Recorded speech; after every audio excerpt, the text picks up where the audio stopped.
Shots. All right.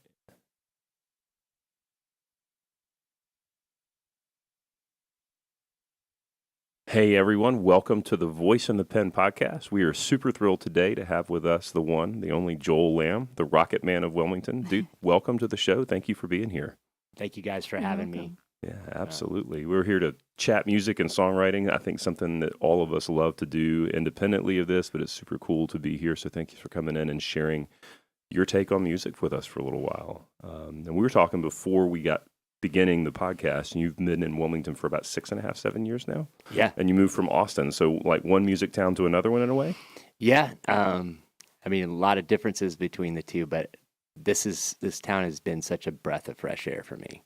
The community is amazing, and I love how supportive the different arts are of one another, and the synergy that you get with local artists and theater folks and movie folks and music folks. It's just it's been like a whole new education for me and a great experience. So that's awesome. So I mean, you're making me have a question immediately. Like, what do you feel like you've learned? Because I mean, you're a super proficient musician. You've been playing for a long time, most of your life, it seems like.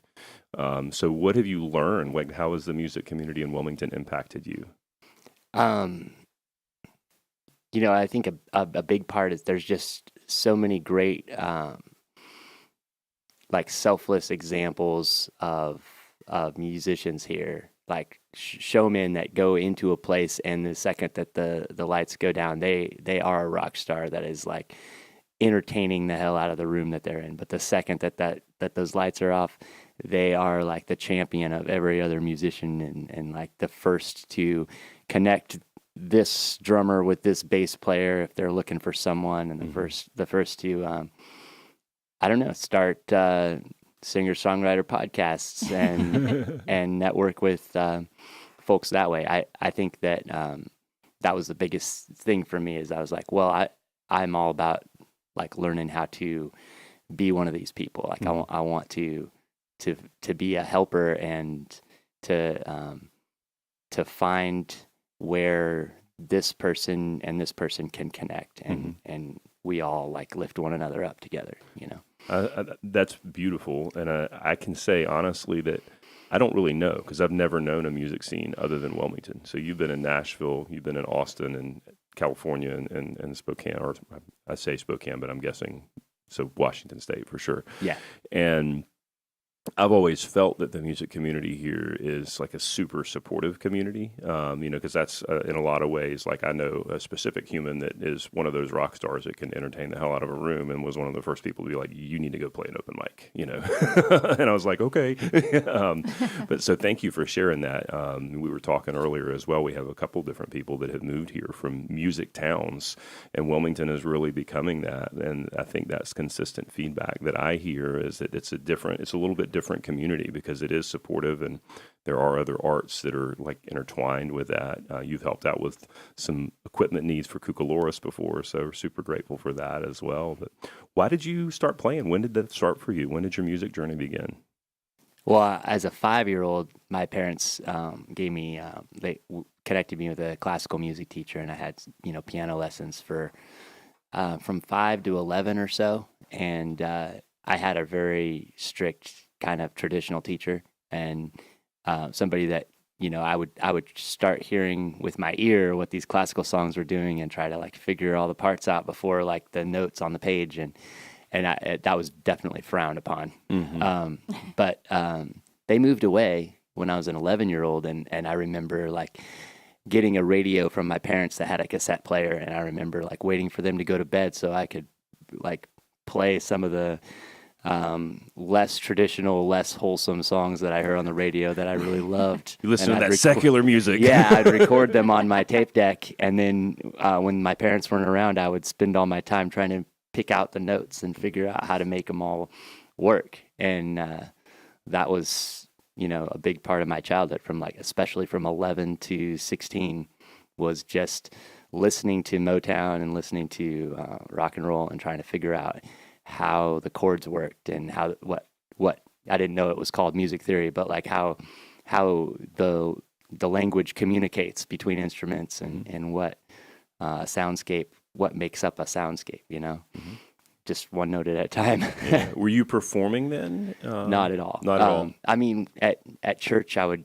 I'd go to church with my parents, and there'd be like a worship leader or a worship team, and I would listen to like, interact with the music that way, like singing hymns or, you'd learn like your part. Like in a hymnal, you have the four, the alto, the soprano, and the tenor, and the bass notes on the hymnal, and so you'd be singing the songs, and I'd be trying to figure out like where the harmony went, and try to do the tenor harmony on everything. But that was really the only performance of music that I was really involved in as a kid. Okay. You remind me of watching the movie Rocket Man with Elton John, and when he's like 8 years old at the piano, and he's like playing it, and this teacher's like, no, like, just play through to this one part, and he like stops it like exactly, and it's like, because you see that like connection in his brain happening with the music. It reminds me of kind of what you were talking about, trying to figure out the language of it and like the notes and moving ahead, with the theory of it. That's awesome. I haven't seen that all the way through. I got tickets to see it, and I had to leave.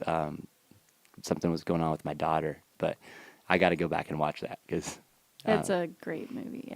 Yeah, sounds awesome. I haven't seen it yet, so I'm looking forward to it. I have to check it out. So when did you start performing, more in the entertainer, playing your own music, playing covers, playing non-church music outside of that environment? Well, kind of a pivotal moment in my life was as a 16-year-old, going from like a homeschooled education to community college classes. And the freedom and like culture shock that was involved was a lot for me.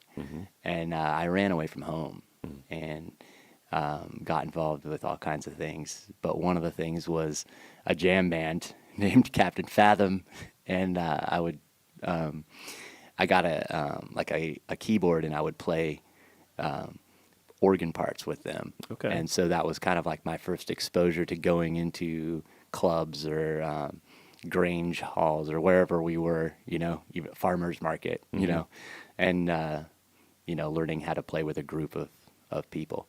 So what's a Grange Hall? Like that seems like a specific thing, like a specific region. Yeah, it's definitely like a farm-oriented like place where everybody goes to dance. Like square dancing. Yeah. Where did you grow up? In Texas or? Rural Washington State, about an hour north of Seattle. Okay. So right in time for grunge. Oh yeah, like it was, peak grunge years had just passed, and the whole community was like mourning, the loss of so many people, not just Kurt Cobain, but also like Alice in Chains, singer. There was several, Blind Melon guy, Shannon Cahoon. Yeah, so there was a lot of loss that was talked about. Yeah, I remember that a lot in like 1996. I was 16. Yeah. Okay. Sidebar: there's a lot of pain and sadness in grunge. Period. Like that's what the whole genre is kind of that way. But speaking of that, we've kind of covered already like a couple of different genres. We talked Motown, we talked grunge, we talked more church-oriented music, which has like very specific music theory structure that's applied to it. But what's your favorite style of music to play for you? It may not be like a specific style, but from like I guess Jerry Lee Lewis and Elton were kind of Elton John were kind of the people that showed me that it was okay to rock out on a piano and not just play the notes, but like it's okay to like you can be the rhythm section and the bass line with your left hand. You can walk that, And through that, I learned blues, and got exposed to so many other influences of people with even Herbie Hancock. He's got like that walking left hand. So I guess my favorite kind of genre is definitely kind of in that intersection between blues and country and gospel, where there's a solid rhythm coming from the piano, and there's melody lines too, and you support the melody with your right hand, but I love that the intersection between the two hands and just trying to figure out how to get the brain to get them to communicate with each other. Yeah. It's Same, but different on guitar. Like it's very different relationship, but similar because you're like, well, my left hand's doing something completely different than my right, and how do I make these things, so that they make sense together? And then sing at the same time. Right. Yeah. Do you play Yeah. other instruments as well? Not well. I love to when I'm writing a song, I like to try to write it with a guitar just to see if like something else pops out that I wasn't thinking about. So when did you perform your first original song? When was that? What was that like for you? Maybe 17 or 18. Yeah, I kind of like worked things out with my parents, moved back in as a 17-year-old and finished high school. And during that time, met some guys and did some band things, played some talent shows. And about that time is when I was, starting to try to figure out how to write songs. But I think the biggest thing that was weird about it was that I didn't really have something to say yet, and I would put a lot of pressure on myself to like figure out what my message of my song was going to be about. And the bottom line was like, I think that I had to live and experience more things. And the more that has happened, the easier it is to have something to say. I can definitely relate to that because I feel like I started writing lyrics when I was 14, and it's just kind of like a lot of the stuff that you start to write is kind of fictional, because it's like I wasn't dating or anything, so it's like I didn't have like relationship stuff like that to write about. But then I would find myself writing that, but I'd be like, this isn't like from personal experience, So it's like, what do I write about, Fast forward to now, different writing process probably than back then. Well, yeah, I think I get really excited when I start something and I want to like show everybody and play it in front of everybody, but like it doesn't start getting good, I think, until like maybe the 50th revision, So I'm like, what am I doing? I can't show this off yet. I got to like go back and work it out and like let it evolve and breathe a little bit. Yeah, we were just rewriting a whole second verse to a song earlier. Before we were like, we're going to do this. We started a co-write project about a year ago, and we thought that we were like 80% done with it. And we sat down today. We're like, why don't we just throw everything away but the first verse? Nice. And start over. Like, we've changed significantly as writers since a year ago. So, but it also seems at the same time that sometimes that revision process is the musical structure, or maybe not. Musical structure might be too heavy-handed, but like whether you're going to hold a chord for a little bit longer in a certain place to get more vocal extension, or you're trimming the lyrics, and coming with different rhymes. But sometimes I find that like neither one of those things really changes. It really becomes just about how you're singing and phrasing, and that can be it as well. But it's like as you grow as a musician, your ability to move from inspiration to completed product seems to go a little faster, but at the same time, your standards keep going up. So Dude, it's like, I can totally relate to that. Yeah, I feel very similar. And like the word choices change. Like I used to want to go out and find the most elaborate word to communicate what I was trying to communicate, and then I realized that sonically, that's not how it works. right. We were talking with Sam Hatch a couple weeks ago, and this is the first time I've ever heard this articulated, but he was talking about how important vowel choice is in your lyric selection, because that's really what drives the sounds. I mean, it's kind of hard to make a consonant sound that has a place in a song. Everything is really driven by the vowels, and so I can totally relate to that as well, where it's like, I've got this great word, it's going to be awesome in a song. Well, maybe the meaning of the word is awesome, but we got to go do some work on the word to get it to like singable or musically digestible in a way. It'd be kind of like you'd have an electric guitar that was super fancy and yet it had no sustain. That's kind of what it's like.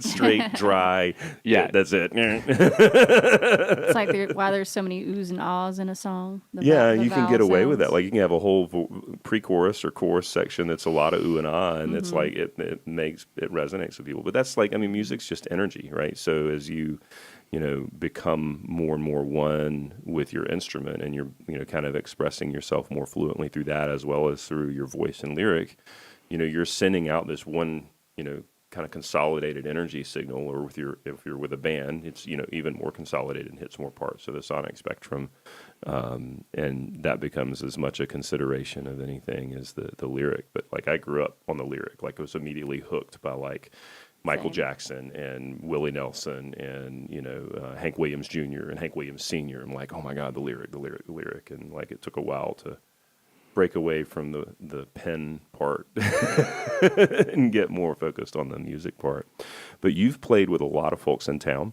When you got here, you were doing some solo stuff. I remember we met at the world famous Goat and Compass open mic one night, and you played with L-Shaped Lot. You played with a bunch of different bands locally, and then now you formed the Brown Dirt Cowboys. Yeah. Can you tell us a little bit about that project?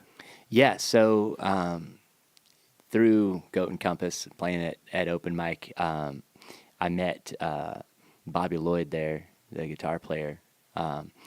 And it's funny, Brown Dirt Cowboys started off as an idea I had just to do covers of Elton John songs, really, like out in a public place. And I had met Darren through work. He was a coworker of mine for many years before he and his family moved to Dallas. But he's a fantastic drummer. We'd work together, and he'd be like, "Hey, come jam sometime." And I was like, "Oh yeah, okay." Like I was like, I'm sure he's good. But eventually, like, we connected at his house in his garage, and I was like, "Oh man, this guy's phenomenal." I had no idea.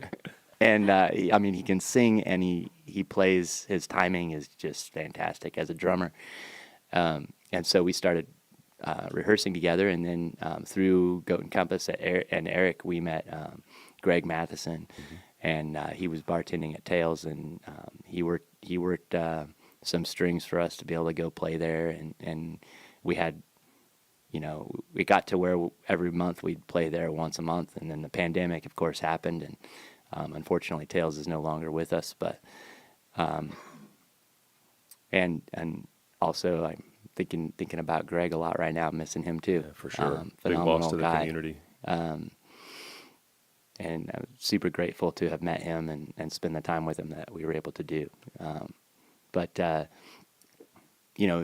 Dirt Cowboys has just kind of grown up from that. It started off as all covers, 3-hour sets, and then we started writing some music together, and now we're definitely focused on creating more than covering. And the covers are great for getting us into some shows around town, and but I love to sandwich original songs in there between covers, like every show.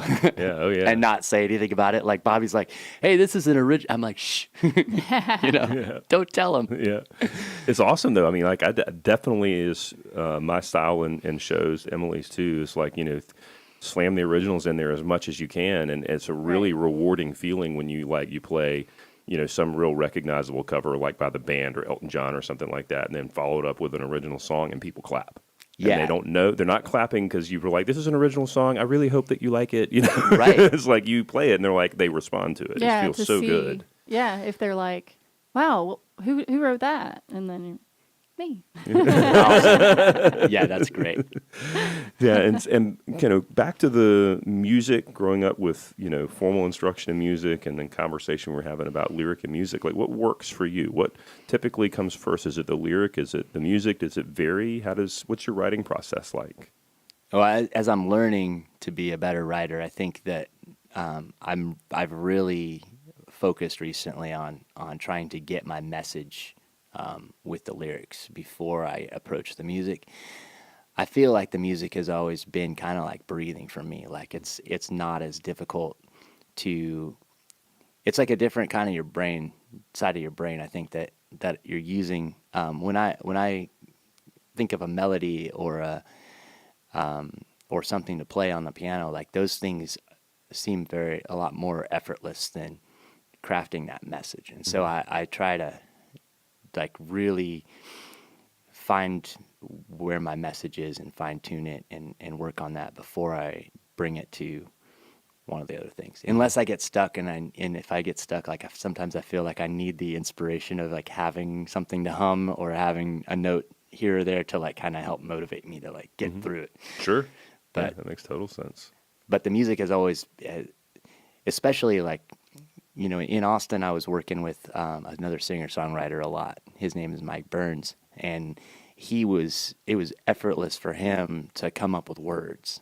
That was just like he could write a new song every couple days, and that was always like very impressive to me because like that was not where I was coming from. Yeah, But it's so interesting because I know we keep mentioning Elton John, but like with Bernie Taupin being like, that was something that I learned watching that film was I didn't realize that Elton John didn't write his lyrics. And again, listening to you talk about coming up with the music and just reading about and seeing how Elton John would just like, okay, here's some words that, you know, he wrote. Let me just see what melody fits. And then it just like flows out, you know, as being the pianist. Yeah, I wish it flew out as fast for me as it does for Elton. I think we could all say, yeah, we agree with that. Us too. I wish to, yeah. But I noticed that too when I was learning about Elton is that he was definitely like more of the piano guy, and I really resonated with that, you know.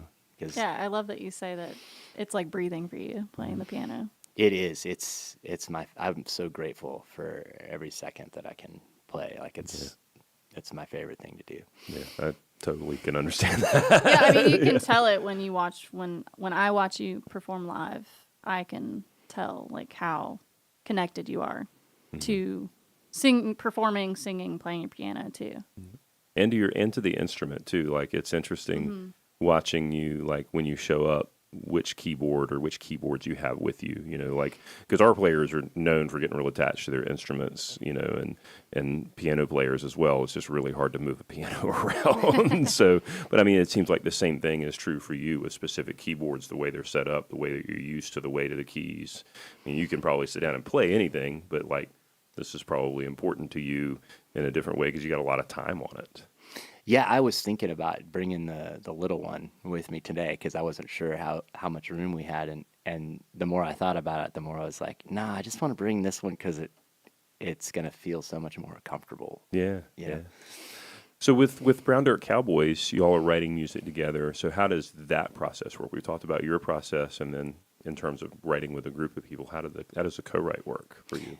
Well, you know, our process for the first record that we recently finished, Gold in the Moonlight, the process was largely like I would write these songs and I would bring them to the band and we'd just play the hell out of them. Like we'd play a song 20 times in a row in one rehearsal sometimes and just listen to things and talk about them and maybe have little disagreements about how we wanted the rhythms to feel and the vibe of it. And I kind of am learning that, you know, the more I listen to what my bass player and drummer think about the groove, the happier we all are with the product.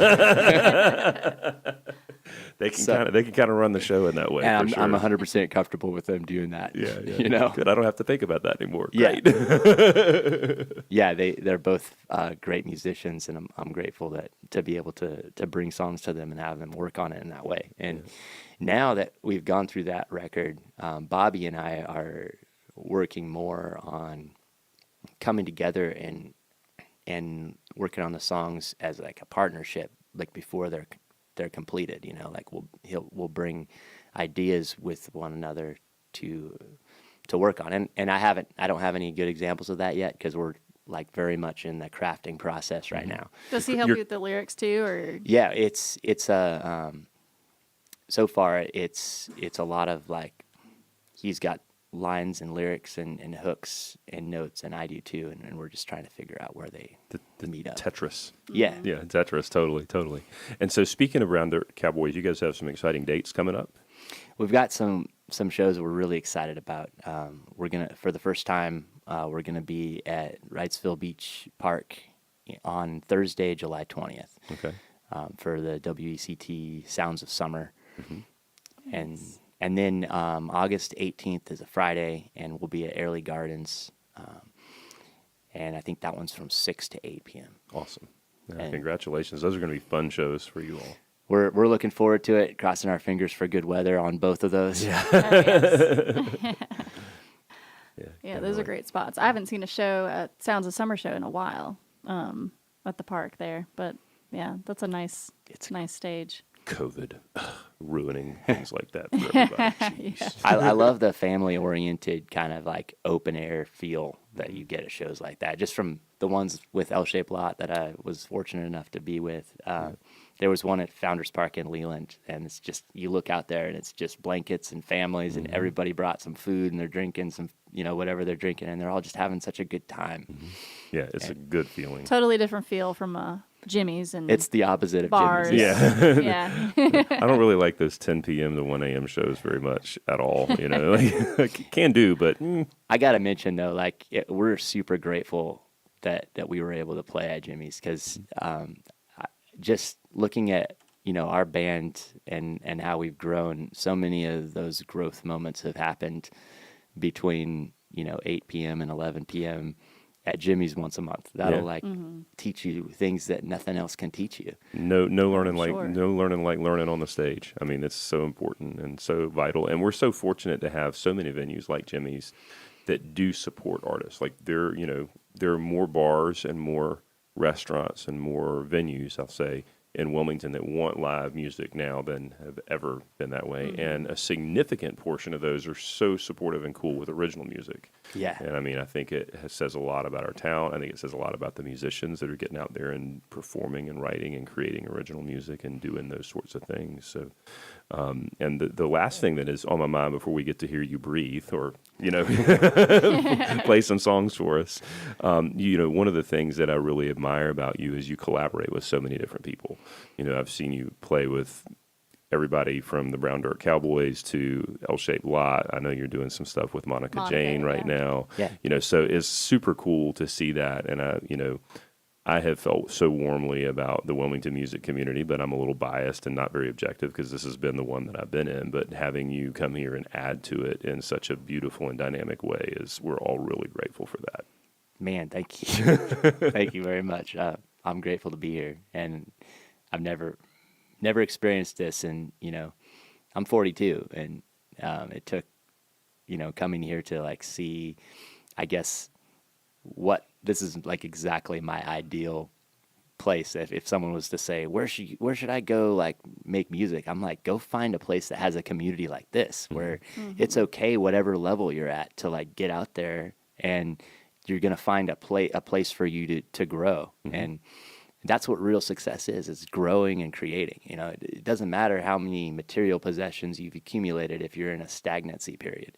If you're able to just invest your time and resources into growth and creativity in whatever proficiency level you're at, then you're successful. Yeah. In my opinion. Yeah, I think it's a huge. I agree. I totally agree with that. It's like a huge mindset shift where you go from, and some people experience this, maybe some people don't, but you go from, I'm working because that's what I'm supposed to do. I'm supposed to work, I'm supposed to make money, I'm supposed to save my money, and then have a retirement and go through this certain life cycle. And then it seems like there is a switch that flips for people that are going to take their creativity very seriously. And so all that work, all the other stuff becomes about really funding your art. It's like I'm working to create time and space for me to practice, to rehearse, to perform, to record, to produce, to distribute. And, and I think it becomes less about I need to go make an album so that I can make big bucks. We all know that that's very challenging, and that's a very narrow and very small percentage of the people that are musicians in the country today or in the world today. But it feels so aligned and healthy when you're understanding why you're doing the work at your day job, whatever that is, whether it's, selling real estate or working in retail or whatever you're doing. Because then, it makes you really grateful for, it's practice time now. I get to sit down and spend time with my instrument, spend time with my craft, spend time with my songs. So I totally, I get excited about that a little bit. Yeah, I think speaking to some of what you said is I think a lot of us musicians in town are like hustling, you know, or like we are trying to like hustle with the certain other side jobs so that we can do what we love and create and practice time, writing time. But then also like, okay, we got to play shows that are 10 p.m. to 1 in the morning and then maybe get up and work the day job the next day. But it's worth it. It's so worth it. It's so worth it. This last weekend, I played a birthday party up at Emerald Isle, and I drove back, went to work, got up for work at 3 a.m., worked until 12:30, went and played a doubleheader, Wrightsville Beach Brewery, Oyster Roast, and then Beale Street Barbershop. Wow. Got home at 11:30 p.m. and turned around and got up at 3 a.m. and went to work again. And I just, when you go through that, like you're like, yeah, this is challenging, but like when you remember why you do it, like it gives you so much more energy and like it keeps you upright. And I'm the first to admit, like, I need to prioritize rest more. But at the same time, having a purpose behind it definitely makes it a healthier experience to go through. Sure. Like, I think we're meant to be tired sometimes, and we're meant to be hungry sometimes, and we're meant to be, like stress is a normal part of the human experience. Some of the stress that we induce on ourselves as a society is not normal and not healthy, the expectations. But like, thousands of years ago, if you were cruising around in the jungle picking your berries and a bear showed up, you'd have stress. Yeah. That's just part of the normal process. Anyways, we're going off on all sorts of tangents here, but we're really excited to hear some of your music. So thank you for joining us today and sharing and sharing a couple tunes. We're looking forward to hearing those. And thank you all for listening and hanging out and checking out the Voice in the Pen podcast. We'll be back soon with more music.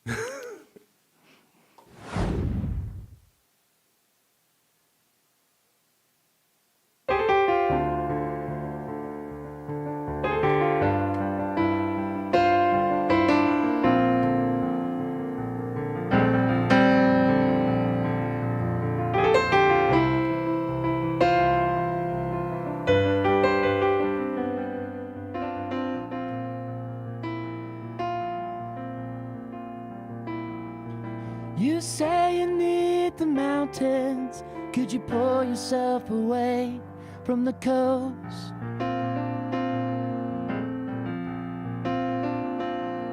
You say your destination's waiting.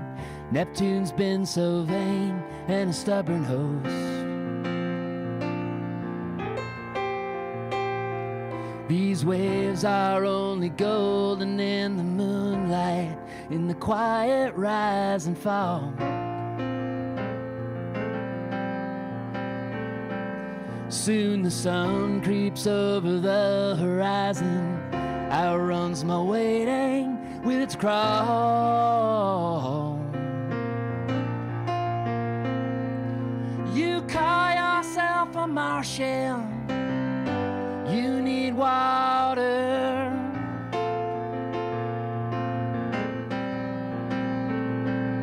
I might call myself a captain. You know better.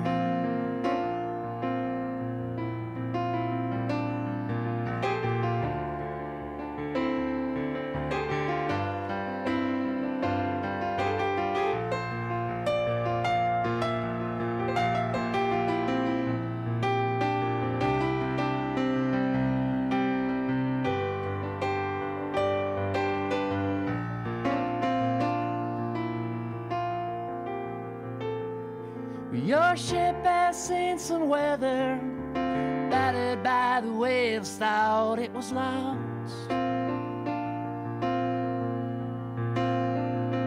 But there was never any doubt that you were able to make it through the storm.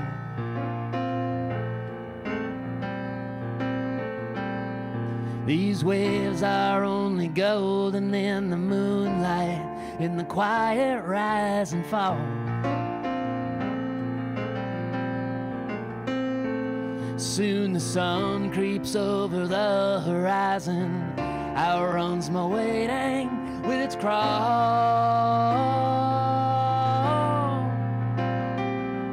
You call yourself a Martian, you need water.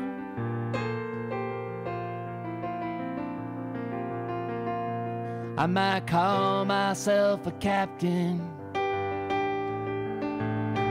you know better. I might call myself a captain, you know better.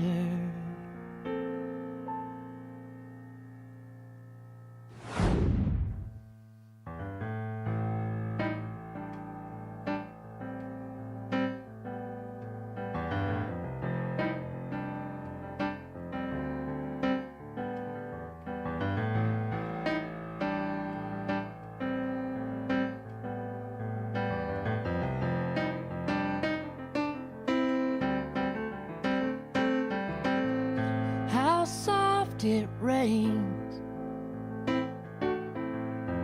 this drenched of a dream, enough to change his mind to madness. Points of light with black between. The soft kids can't tell how hard it feels, enough to give this dream its substance. Suits and helmets can't conceal. We've got new lights and sea without the sun. I've got a ship that's gonna take us to the moon, yeah. You got a gaze that turns my heart to stone. You've got a touch that brings me back to life again.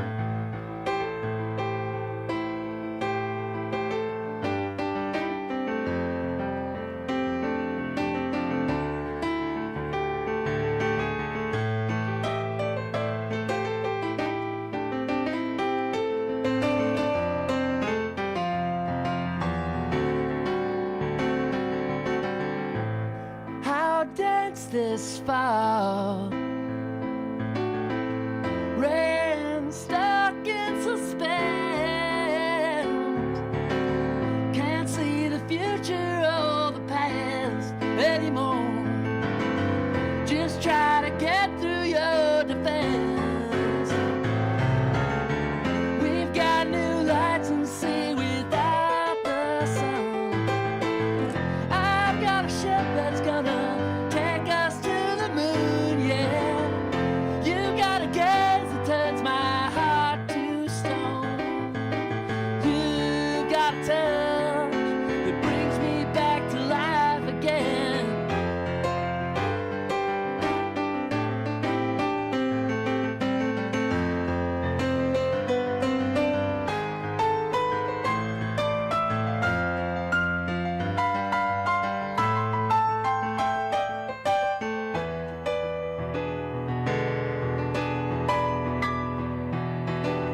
We've got new lights and sea without the sun. I got a ship that's gonna take us to the moon, yeah. You've got a gaze that turns my heart to stone. You've got a touch, and it brings me back to life again.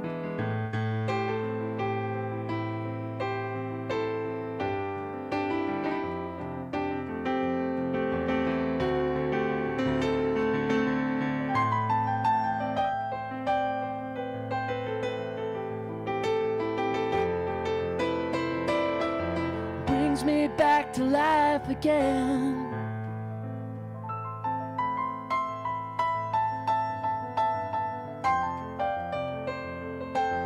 Brings me back to life again.